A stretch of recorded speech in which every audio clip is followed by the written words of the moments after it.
So until inflation actually starts to come down, we're probably going to see some high interest rates. There's also something that we've seen quite a bit of, especially due to the pandemic. We already had a lot of spending coming out of DC, but we've got even more now because of the COVID-19 pandemic and all the different, economic stimulus packages, talking about deficit financing of government spending. There are times when the spending of government increases beyond what taxation can finance. Every politician, wants to run on the platform of we're going to lower taxes, especially for the middle class. Without taxes, we can't afford to pay our national debt. So, therefore, in order to incur the extra expenditure, the government resorts to deficit financing, and this in turn adds to inflationary pressure. So, it's basically printing money that we don't have. It's like writing checks with no money in the bank. $4 trillion in the last few years since COVID. Bear in mind, a lot of that was necessary just to keep the economy afloat and to keep us from going into a real deep recession. We have got to find a way to pay back. And unfortunately, the best way to make that happen is going to be taxation down the road somewhere.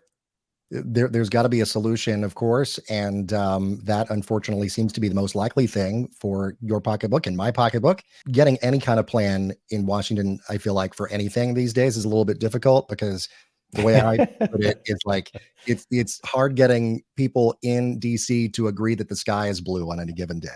When the economy is going through a booming phase, in other words, everything is going great, people are out and about and spending money, they spend money at a faster rate, which increases the velocity of circulation of money. In other words, there's more money out on the town, basically, because people are spending money. And with all that money out in circulation, it's another way of increasing inflation. So more money in the system kind of going, flowing through the economy there.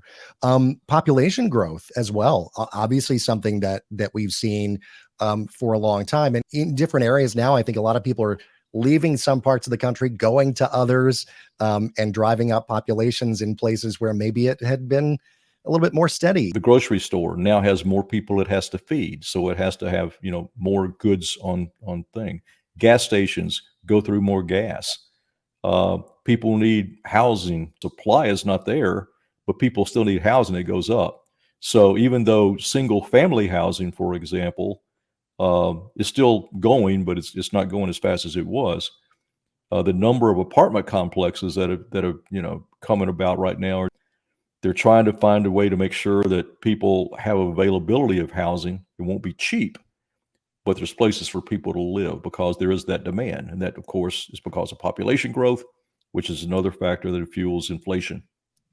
It all comes back in the end to supply and demand. And there's another example of it there. The more demand there is, if the supply stays the same, then prices are going to go up. And that is just kind of the way that the economy works and is one of those fundamental rules.